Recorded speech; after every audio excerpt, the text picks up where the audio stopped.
Today we're going to be in Genesis. Go ahead and grab your Bible and go there. We're going to get there pretty quick today. We got a lot of territory to cover in a short amount of time.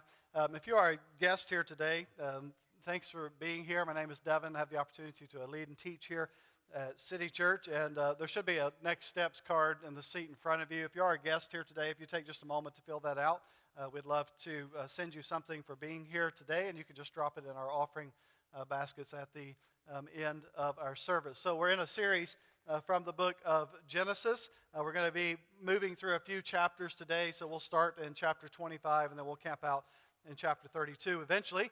But if you have a Bible, go ahead and go there. So how many of you would say that growing up that there were some high expectations on you growing up, from parents or the home you lived in or whatever, that you had pretty high expectations in your mind growing up? Okay, so that could be a lot of different things, right? That could be grades, that you're expected to make high grades. Anybody with me on that? Okay. It could be sports. A lot of times that's a parent living out, right, their dreams and their kid more than the kid themselves. But there'll be maybe some high expectations about playing sports or being good at sports, expectations about behavior. You're going to behave in a certain way. I grew up in a pastor's home, so that was added expectations to be a PK, to grow up in a pastor's home. I've got the speech many times. You represent this family. The choices you make reflect on the family. You're a Hudson, and all that type of speech that I have received and given at times. And so expectations, right? And usually our response to those type of expectations can be one of a few things. It can make you excel in life, right? To be committed to good grades and being a better athlete or whatever it may be. So for some, it causes them to excel.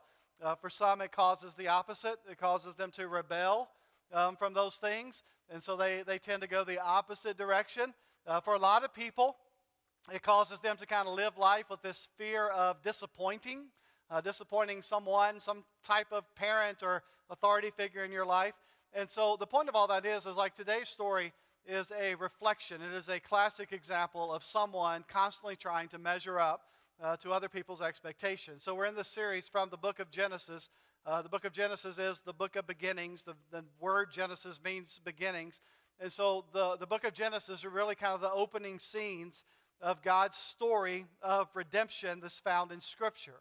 We talked a lot about in recent weeks that the Bible's not just this manual to teach you how to live life, that the Bible is a story. It is a narrative of God's redemption from beginning to end. And that the story is not about the people. We tend to make it about the people, but the story is not about the people. It is about the God of the people. It is about the God who is pursuing and redeeming his people. That the hero of every story is God in Scripture. It's not Noah, it's not Abraham, it's not Isaac, it's not Jacob. That the hero is always God. And that is extremely clear in our text today. The last two Sundays, if you have or have not been here, we have focused on Abraham, who is the father of faith and kind of this patriarch, not only of his family, but of all of religion, in a lot of ways, world religions. And it is through Abraham that God promised that the entire world would be blessed through the offsprings, through the seed of Abraham. And last week we drilled down into the Abraham-Isaac story. Isaac was this long-awaited chosen seed of Abraham that would continue the covenant promises of God. I can't imagine the pressures that Isaac lived under, being the kid of Abraham. Like, how do you measure up to that? Like, my dad's Abraham. Like, there's some high expectations if your pop is Abe. And so Isaac lived with that. He did okay with that status. If you read Isaac's story as an adult, there's some cool stories of God providing a wife for Isaac, Rebekah, and Isaac and Rebekah would come together and they would really truly be blessed by God. And then the story kind of takes a turn, is where we're going to drill down today, and they have two twin boys. So two twin boys are born to Isaac and Becky, Jacob and Esau. And today we're going to zero in on Jacob because he is the twin that would continue the redemptive bloodline. He would continue the covenant promises of God, which is a testimony of God's grace in and of itself. That God chooses not the older twin, who is Esau, who came out first, but he chooses the younger twin, Bloodlines were always carried forward in that culture by the oldest male child. In this case, God doesn't choose Esau. He chooses Jacob, which is a testimony of God's grace and pursuit. And like we've said from the beginning, these stories are not about the characters, they're about God, that God drops in and he chooses the youngest. And you'll see in a moment why that's a big act of grace based on who Jacob is. And so here's kind of the backstory. Isaac and Rebekah, they're struggling with conception. They pray, and God answers their prayers. God rewards them with two boys, two twins. So look in chapter 25, verses 21 through 23. Isaac prayed to the Lord for his wife because she was barren, and the Lord granted his prayer. And Rebekah, his wife, conceived, and the children struggled together within her. And she said, "If it is thus, why is this happening to me?" And maybe every pregnant lady can identify with that. Why is this happening to me? I just got one, and they're battling. So she went to inquire of the Lord, and the Lord said to her, "Two nations are in your womb." Like you thought your 6-pound child delivery was a big deal. "Two nations are in your womb. Two peoples from within you shall be divided. The one shall be stronger than the other. The older shall serve the younger." There we have it. The younger would be the promised child. And so God answers their prayer. These two twin boys, even within the side of Rebekah, they are wrestling. There is strife in her womb. They are fighters who will become literally warring nations. And the emphasis here that the older will serve the younger. You ever think that Rebekah might have had in those moments like, did God really answer my prayer, or is God just punishing me? I got two warring boys inside of me that will continue to war outside of the womb. And so, again, the story continues, verse 24 of 25. When her days to give birth were completed, behold, there were twins in her womb. The first came out red, all of his body like a hairy cloak, so they called his name Esau. Afterward, his brother came out with his hand holding Esau's heel, so his name was called Jacob. Isaac was 60 years old when she bore them. So we're making progress. Abraham was 100, and now Isaac's down to 60. So all of you that thought last week you were getting out of it, now 60. Now the age 60 is out there for bearing and giving birth to kids. So, and so here we are, 60-year-old twins are born. The first name Esau, which literally means hairy garment, and he was a hairy kid when he came out. And then Jacob, whose name literally means catcher of the heel, to hold on to the heel. It also means deceiver. It also means crafty. It also means cunning and devious. That's the name of Jacob. And in that culture, names represented character. They represented who the people were. And so immediately, Jacob is named as a person whose life would be marked by deception, doing whatever was necessary to get ahead. That Jacob would be a constant wrestler with people. They would be a constant struggler with people, with his own identity, with his own sin. And so from the opening moments of the story, Jacob's life begins to be shaped and marked by this concept of wrestling and struggling with people, himself, his own deception, doing whatever is necessary to one-up whoever was around him. And so these boys grow up. And sure enough, Esau, he's the hairy, rough young man. He loves to hunt. He loves to fish. As a result, he's loved by his dad. He's like Isaac's kid. And so that's Esau. He's kind of the southern redneck boy that likes to drive big trucks and hunt big game and all those type things. And so that's Esau. Bumper stickers, that's Esau. And then there's Jacob. Jacob's not that. Jacob's the opposite. Jacob's smooth.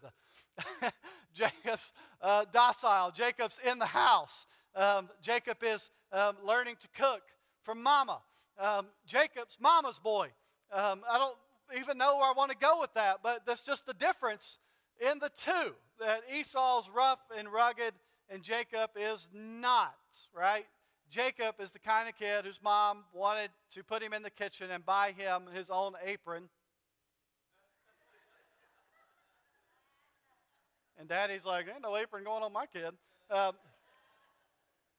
Aprons are fine. It's just the image.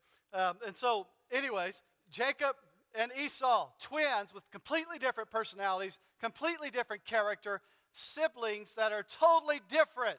How many of you have brothers or sisters and you're like, yep, I get it, like totally different. I'm very different than my brothers in a lot of ways. I'm a little more similar to my older brother, my younger brother.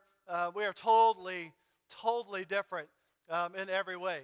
One time when we were actually adults, my younger brother and I got into a conflict, a disagreement.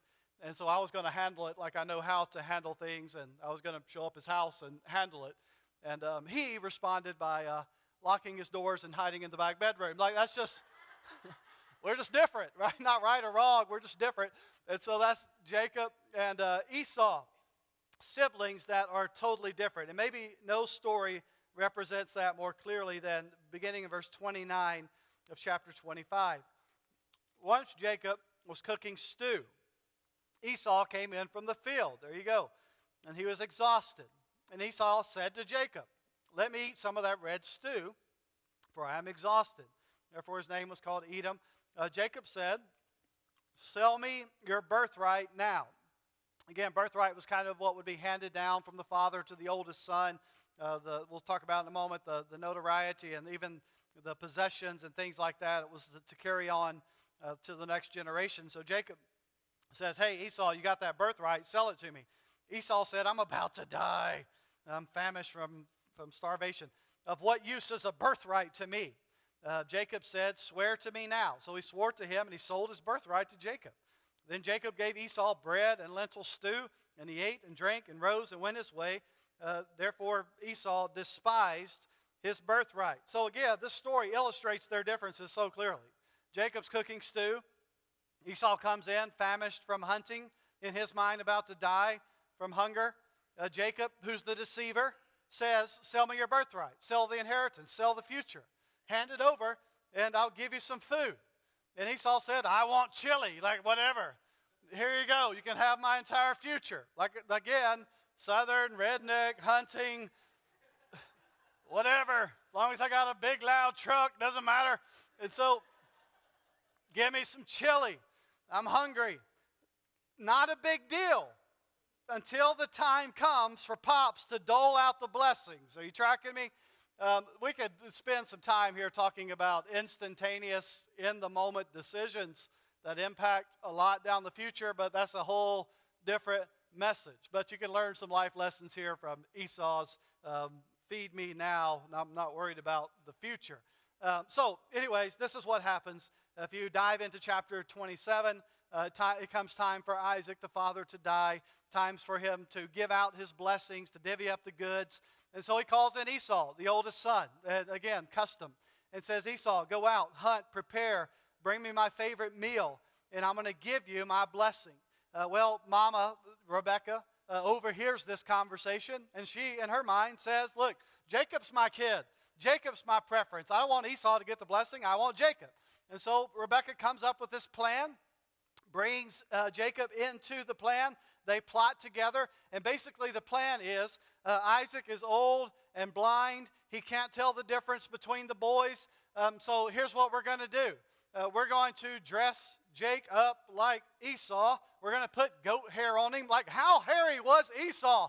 We're going to put goat hair on him, and you're going to go in and you're going to talk like this, and I'm going to make him his favorite meal, and you're going to get the blessing instead. And so that's what happens. While Esau is out doing his hunting and tracking and doing all of that, Rebecca's like, look, I got some stuff in the freezer. Let's whip it up. We'll get all this done even before Esau gets back. And so that's what happens. Jacob goes in disguised as Esau. Let me call your attention to one verse here because it's important for the last part of the message. This is chapter 27, verse 18. This is when Jacob goes in. So Jacob went in to his father and said, my father.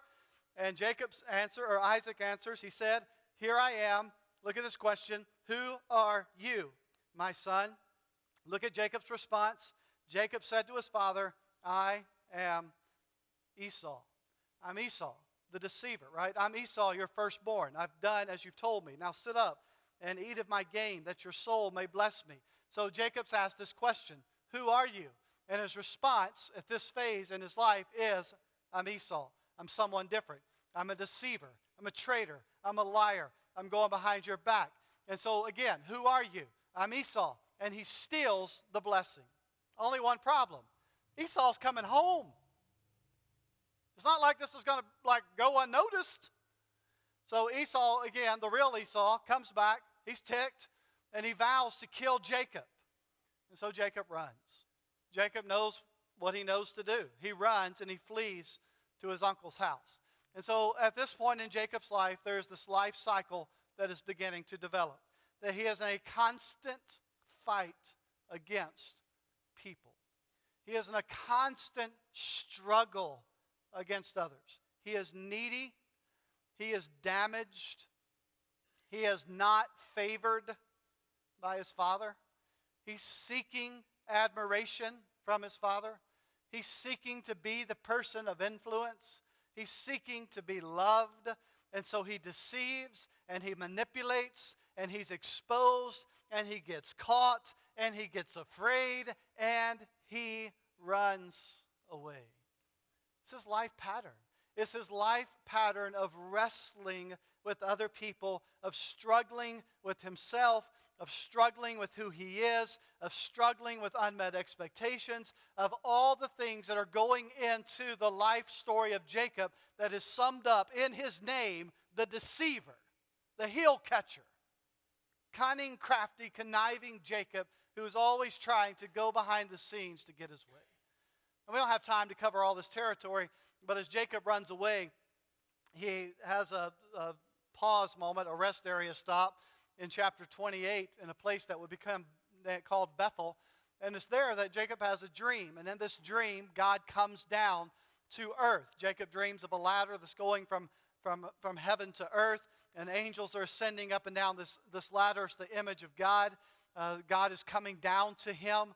Now, I need to again hit the pause button here to say that in this dream, we notice, and I wish I had time in the series to preach just on that passage, but in that dream, it is the image of a God who comes down to sinful humans. It is a God who pursues us, a God while Jacob's running, while Jacob is deceived, while Jacob has lied, it's God coming down to meet him where he is.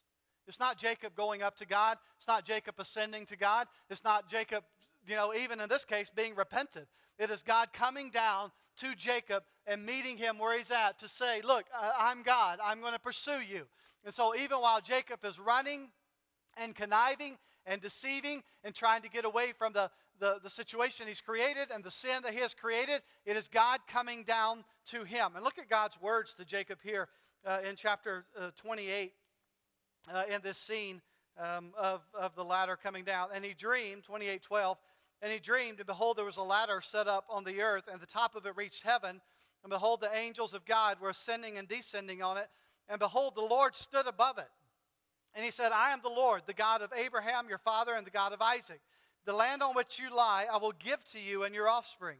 Your offspring shall be like the dust of the earth. You shall spread abroad to the west and east, north and south.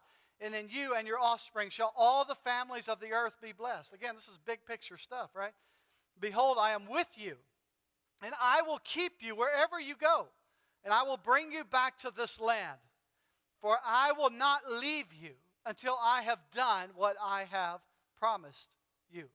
Then Jacob awoke from his sleep and said, surely the Lord is in this place, and I did not know it. And he was afraid and said, how awesome is this place? There is none other than the house of God.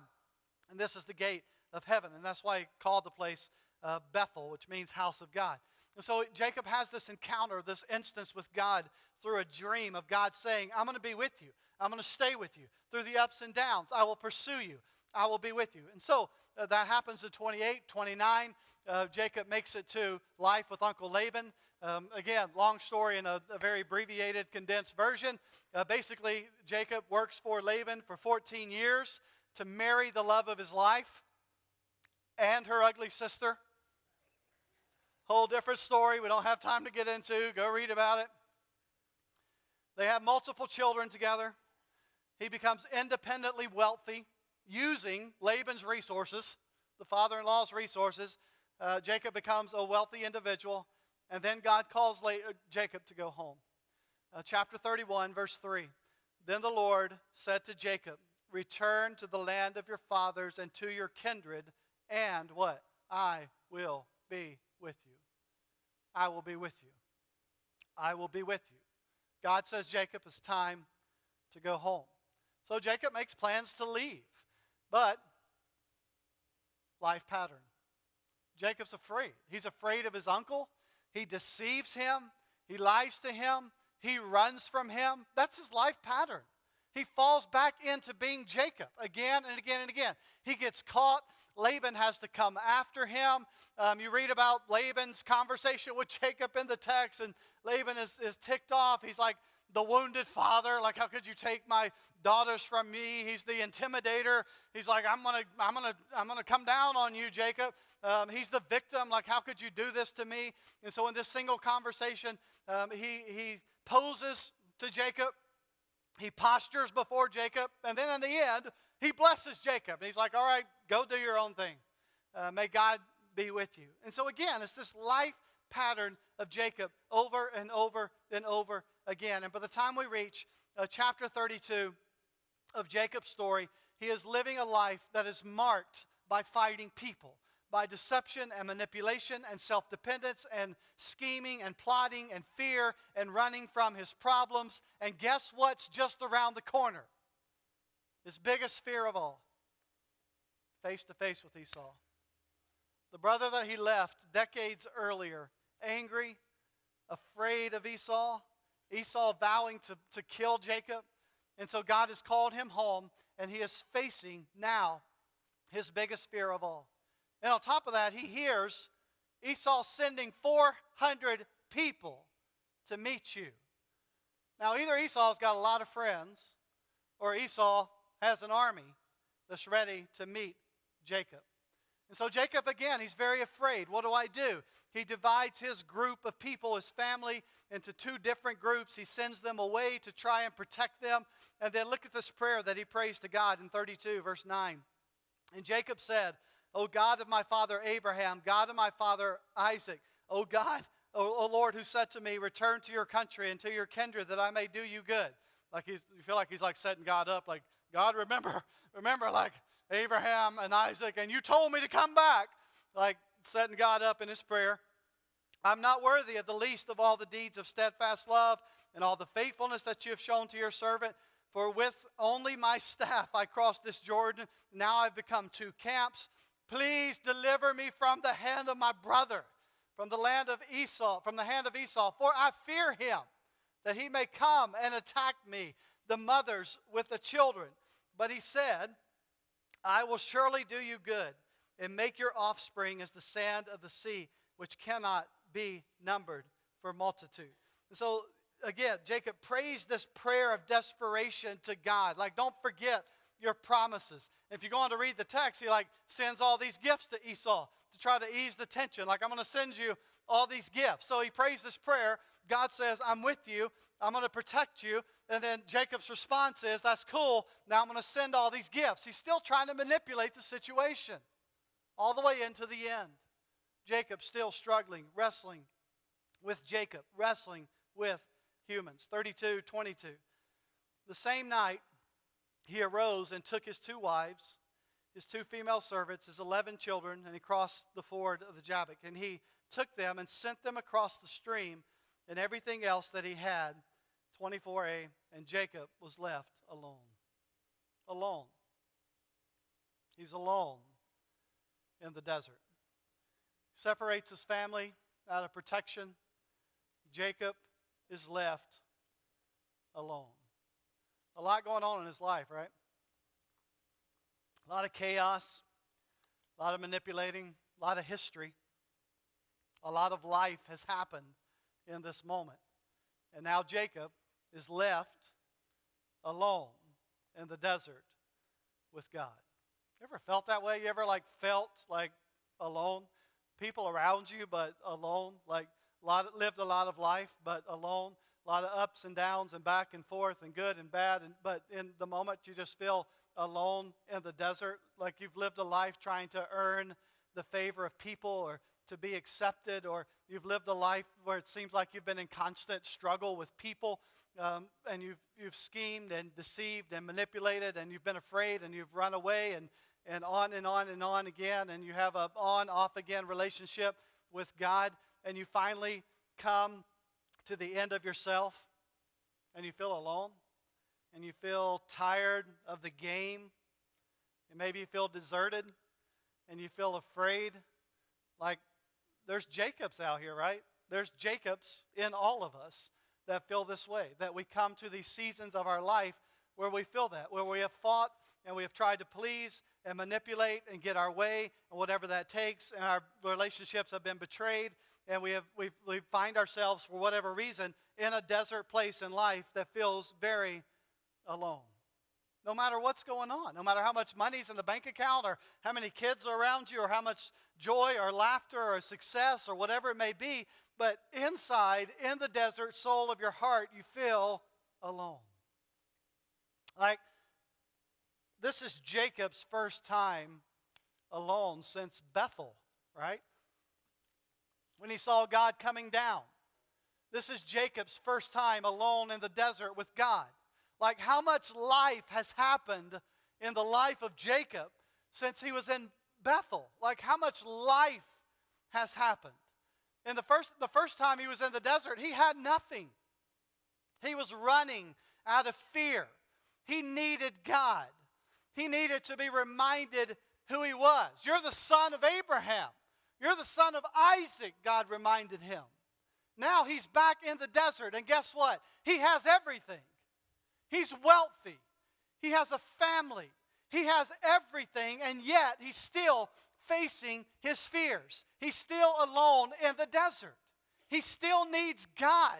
This time it looks different, and it comes different. His circumstances have changed, but his heart's the same. He's still Jacob when you peel it all back. He's still Jacob. And so he encounters God again.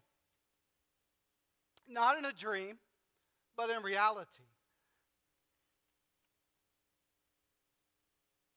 That God comes not to strengthen him in a dream, but to break him. To break him through an injury. To break him of being Jacob, the deceiver, right? The wrestler, the struggler. A man whose life was marked by a constant effort to get his way. And so what we have is Jacob's defining moment, that the running is over, that you are face to face with God, and you're face to face with your own sin. So 32:24, he was left alone in the desert, and then this just captivating phrase in these next few verses, and a man wrestled with him until the breaking of the day. And a man wrestled with him until the breaking of the day. So get this picture. Jacob and a man that we learn is God wrestle until daybreak. Guess what? The running's over. It's done. There's no more running for Jacob. They wrestled. Now, we're not talking about like WWE wrestling here. This type of wrestling, there were some key things. One was balance, that in this type of hand-to-hand wrestling and the type of struggle that took place, you had to be able to use your opponent's strength against them. You had to be able to leverage, to have balance in the fight. This wrestling was also marked by intimacy. It was knuckle on knuckle. It was sweat on sweat. It was blood mixed with blood. There was an intimacy. I don't know if any of you watch MMA style fighting or UFC style fighting, but I have watched some of that in my past, and like the way those guys fight and battle. Like, I always think, like, I don't want to be that close hardly to my own wife, much less some other dude.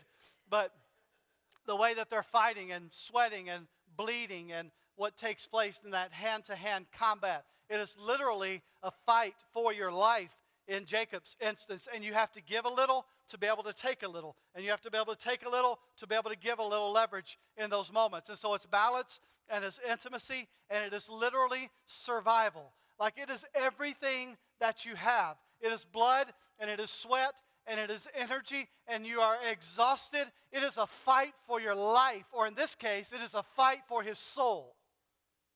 He's fighting for his soul. You know what that means? It means when Jacob is wrestling with God, his tricks don't work. His craftiness is useless. His deception is pointless. There's no more running. There's no more games. There's no more lies. Jacob is exposed for who he is. He is in the desert alone, and Jacob is no longer wrestling with his dad and Esau and his uncle and others and his own identity. He's wrestling with God. And as ugly as it is, as Jacob is exposed for who he is struggling with God. He is struggling with his identity with God. And he is forced to stay and fight. Guess what? He can't connive God. He can't deceive God.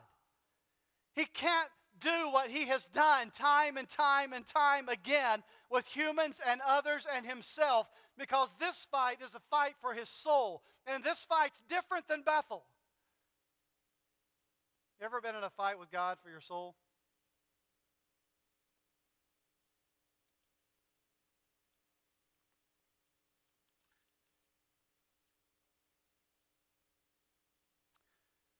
You ever been in a war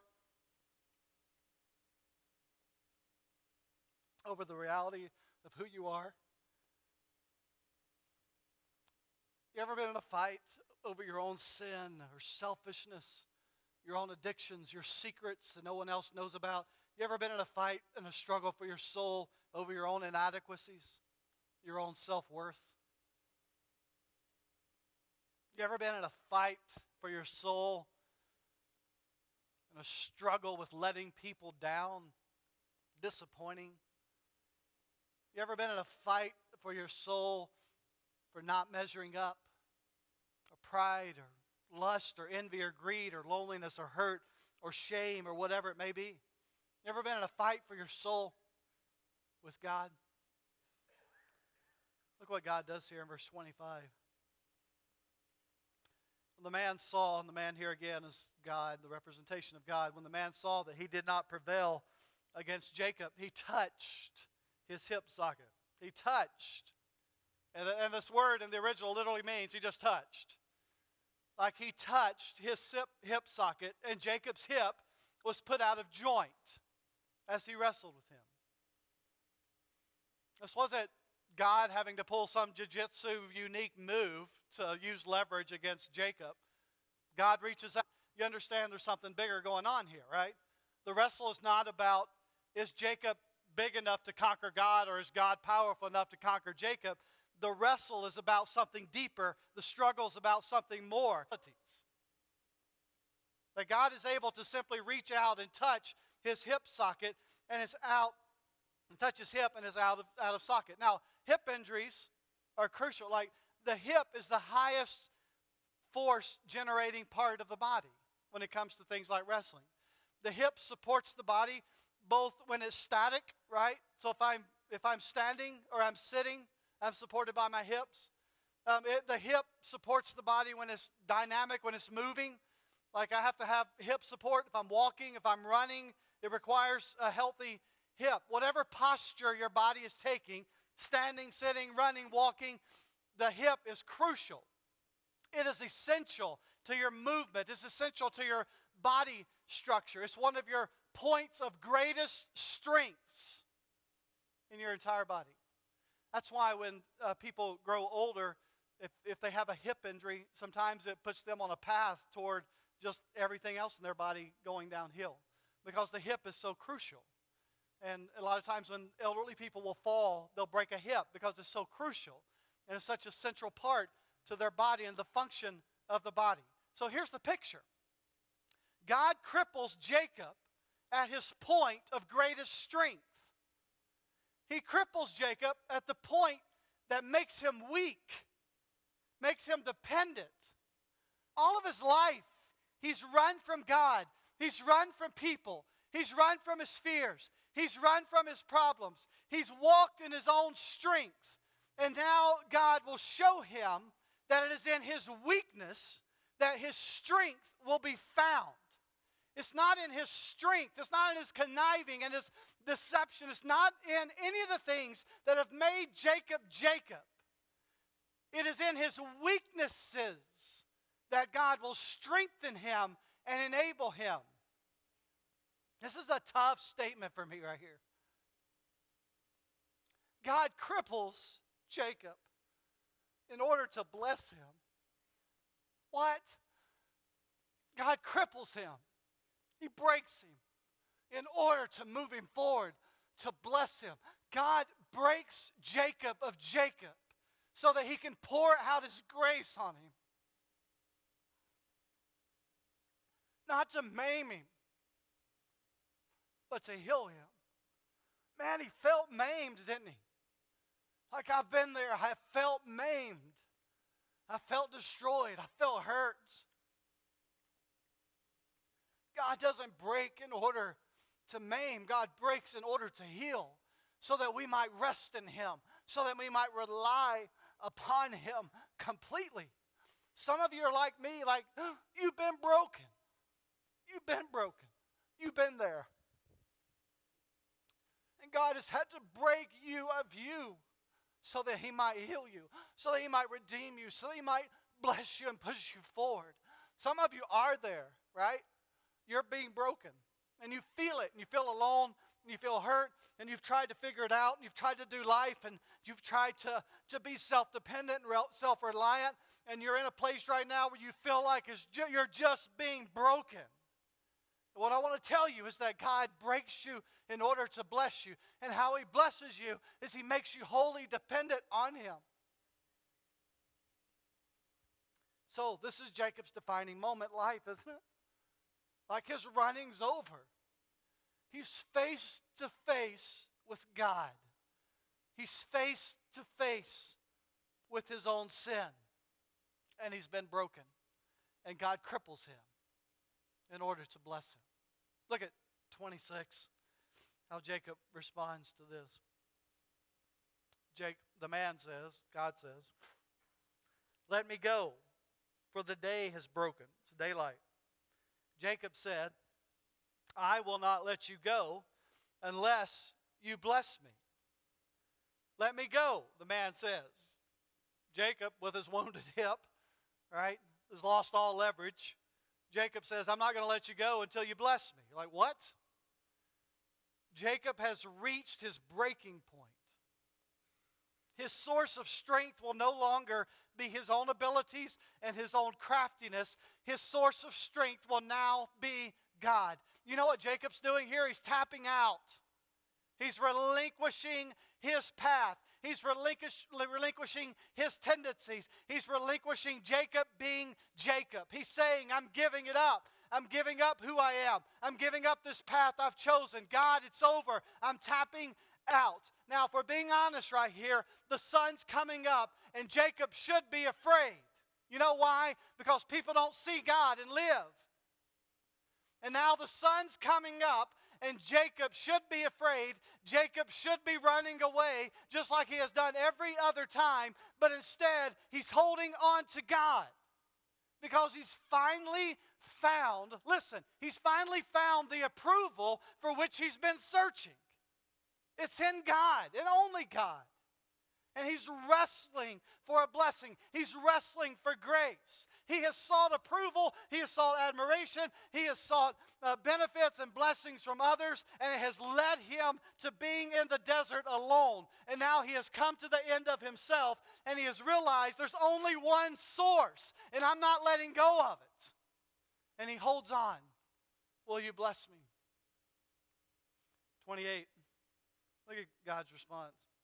Then he said, your name, or verse 27, and he said to him, what is your name? Backtrack. Standing in front of Isaac, right? Kind of that defining watershed moment early in Jacob's life. When Rebekah said, hey, I got a different plan. I got a different plot. Let's do this. Let's make this. Take it into your dad. We're going to put all the hair on you. You're going to appear like Esau. And Isaac says to him, what? what is your name? And Jacob says, I'm a deceiver. I'm crafty. I'm conniving. My name is Esau. Yeah, because that defined who Jacob was. He was a liar and a deceiver and ran from his problems and did everything he could to get one up on people. And now he comes face to face with God, and God says to him, what is your name? And guess what? It's not Esau. His name is not deception and lies and running. Now Jacob comes face to face with who he is. That he is Jacob. That he is a coward and a liar and a deceiver. And he's self-reliant. And he is a wrestler and a struggler with people trying to get constantly ahead. Man, have you had those moments? I have had those moments in my life where God said to me, Devin, what's your name? Who are you? And I had to come face to face with it. That I am a sinner. I am Devin, and I am a sinner, and I am fallen, and I'm depraved, and I'm inconsistent, and I'm proud, and I'm arrogant, and I'm sinful. That we have to recognize who we are outside of Jesus. What is your name? I am Jacob.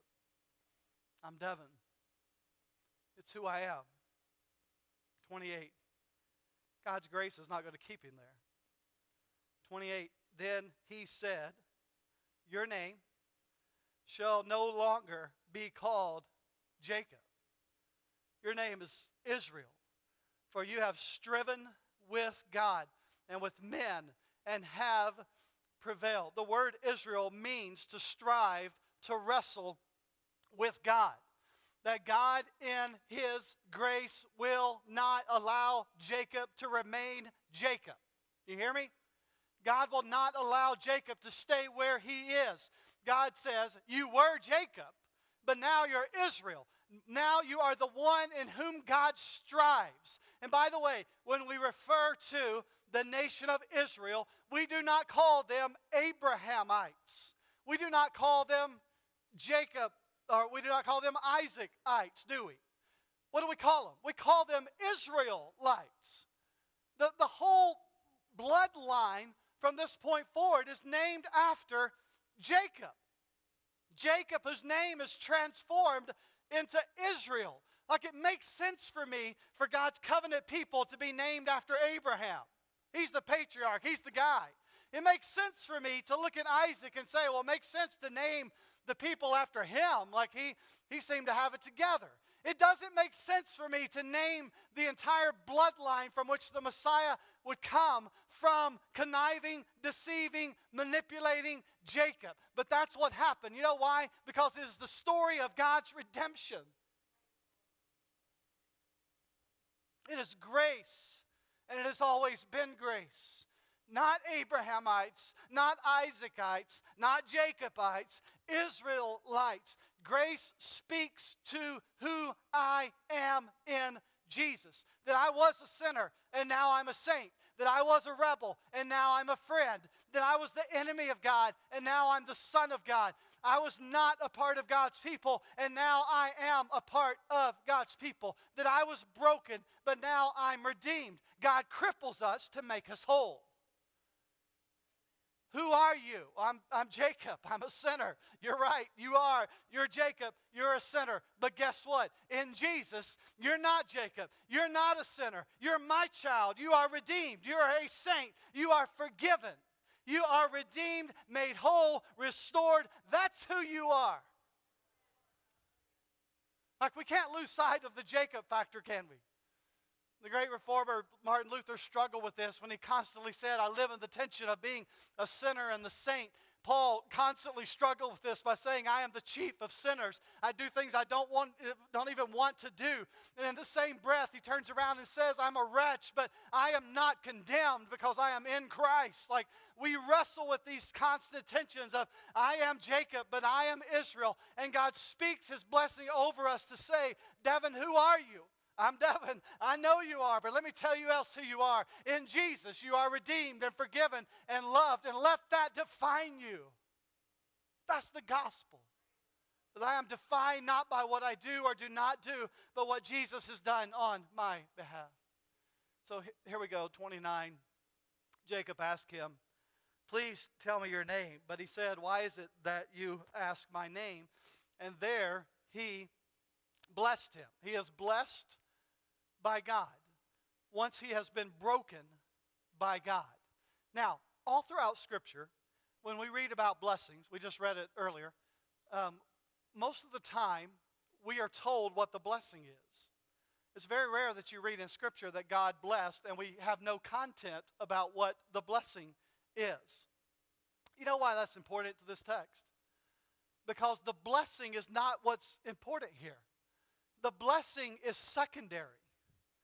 The content of God's words to what he told Jacob in this moment, or Israel in this moment, about how he was going to bless him, that's not what's in the spotlight. What is in the spotlight in this text is that Jacob's weaknesses have been revealed. And it is the weaknesses of Jacob that will become his greatest strength. It's not about the blessings of Jacob here. It is about the fact that God has broken Jacob of Jacob, and now Jacob is dependent upon God. That Jacob, in all these places he has sought his identity, will now find who he is in God and God alone. Check out verse 30 of chapter 32. So Jacob called the name of the place Peniel, saying, "For I have seen God face to face, and yet my life has been delivered." And the sun rose upon him as he passed Peniel, limping. What? Limping because of his hip. Jacob sees God face to face, and he's spared. This doesn't happen much in Scripture. Jacob sees God face to face, and he's spared. And guess what? Grace transforms who Jacob is. And here's what I love about this text. From this point forward, Jacob walks with a limp. He walks with a limp. And every time that Jacob limps, he is reminded of who he is in God. It is a limp of grace. A limp of grace. His life is never the same from this point forward. He walks with a limp. He limps in grace, listen, broken by a God who would not let him go.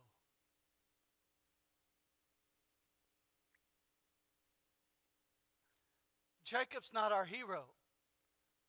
God is. Jacob walks with a limp day in and day out. A limp that reminds him of a God that he struggled with, but a God who wouldn't let go of him, who held on.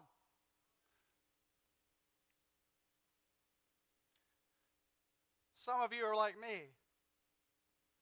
You walk with a limp. You walk with a limp of grace,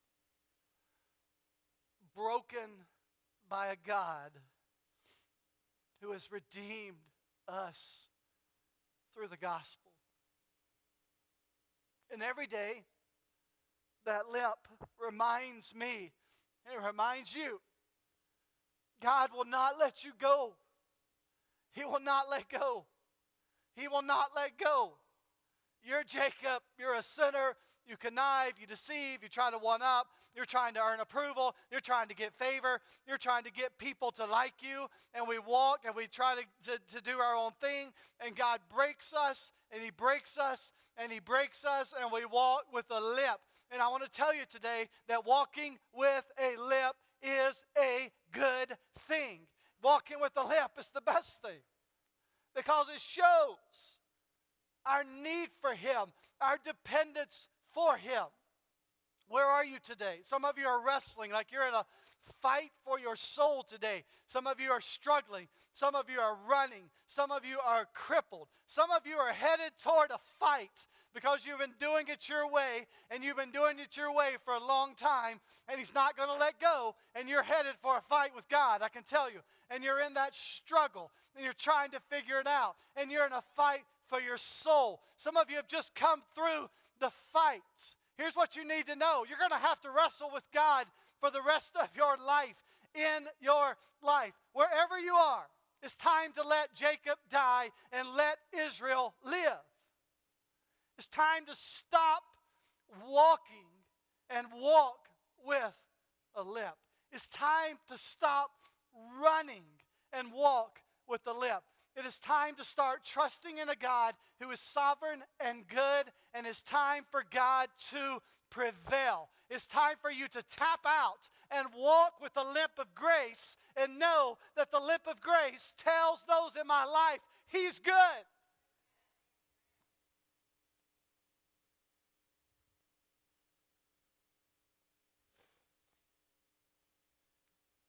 Follower, I want to encourage you today. Wrestle with God. It's okay. Wrestle. Hold on to Him. Don't let go. There's going to be times you feel like you're in a fight for your soul, and you're going to want to let go. And you're going to stop reading, and you're going to want to stop hearing, and you're going to want to stop praying, and you're going to want to turn your back, and you're going to say, why would God allow that? I want to question and doubt. You're going to wrestle, and you're going to struggle, and you're going to fight. And what I want to tell you is, like, that's okay. Just don't let go. Like, hold on to Him. Hold on to Him when you can't hear Him. Hold on to Him and stay in that fight for your soul. Keep reading. Keep getting the Bible in you. Keep praying. Keep repenting. Keep holding on. And walk with a limp. Walk with the limp. I walk with the limp. You know what that means? That means I parent with a limp of grace. That means I love Ash with a limp of grace. That means I try and lead with a limp of grace. I try and work around my coworkers with a limp of grace. I try and serve with a limp of grace. I try and pray with a limp of grace. I try to live life not ashamed of the limp and not ashamed of the brokenness, but I try to live life recognizing it is in the limp and it is in the brokenness that God has poured out grace to give grace, to live grace, to lean heavily into Him. Man, I have walked without a limp, and I don't want to go back there.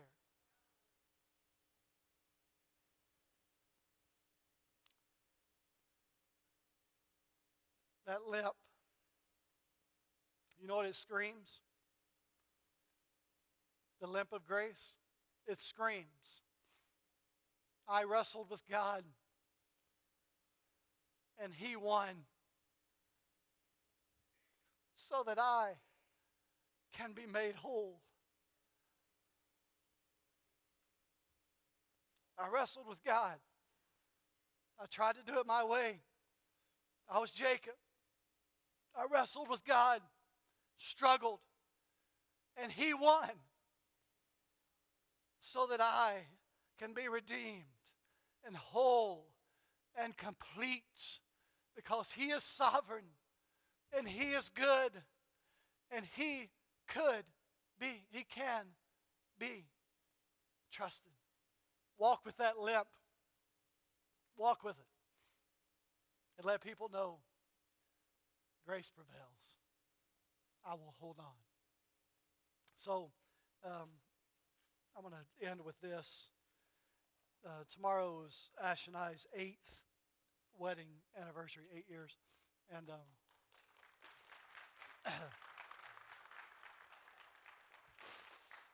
we should be clapping for her for sure.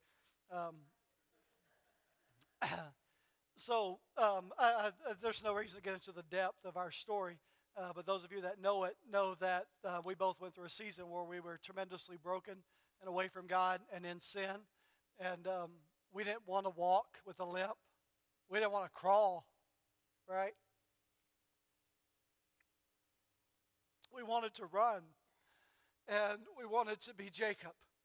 And We wanted to get far away and to run away and to do it our way. And yet, we followed a God who would not give up